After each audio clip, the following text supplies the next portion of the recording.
Good morning, loves. It's time for our 60-second devotional. We're reading from Matthew 14, verses 13 through 21.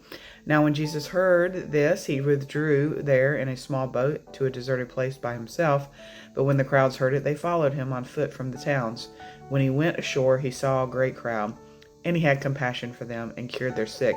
And when it was evening, the disciples came to him and said, "This is a deserted place, and the hour is late. Send the crowds away so that they can go into the villages and buy food for themselves." And Jesus said, "They don't need to go away. You give them something to eat." And they replied, "We have nothing here but 5 loaves and 2 fish. And he said, "Bring them here to me." And then he ordered the crowds to sit on the grass. Taking the loaves and fish, he looked up to the heavens, blessed and broke the loaves, gave them back to the disciples, and the disciples gave them to the crowds. And all ate and were filled, and they took up what was left over of the broken pieces, 12 baskets full. And those who ate were about 5,000 men, besides women and children. So in this section, Jesus has just learned about the death of John the Baptist, his cousin, and he withdraws to a quiet place to grieve. But the crowds follow him because they're longing for healing and hope. And so he's moved with compassion, and he heals their sick and then miraculously feeds over 5,000 people with 5 loaves of bread and 2 fish.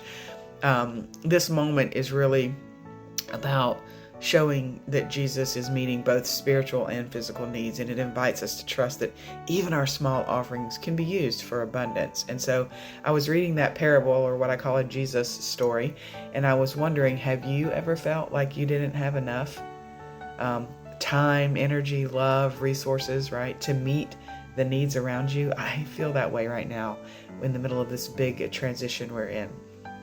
But that's where the disciples were. They saw the hungry crowd and they're like, "Ooh, send them away." But Jesus said, "No, you give them something to eat." But all they had was 5 loaves and 2 fish. But in the hands of Jesus, even a little becomes more than enough. And so, friends, when we offer what we have, even if it feels small, God multiplies it. Your kindness, your presence, your prayer, your love, it matters. It feeds people. So go ahead and tag someone today who needs to hear this, that you are not too small. What you carry is enough for today. Thanks for joining us, and we'll see you tomorrow for our 60-second devotion.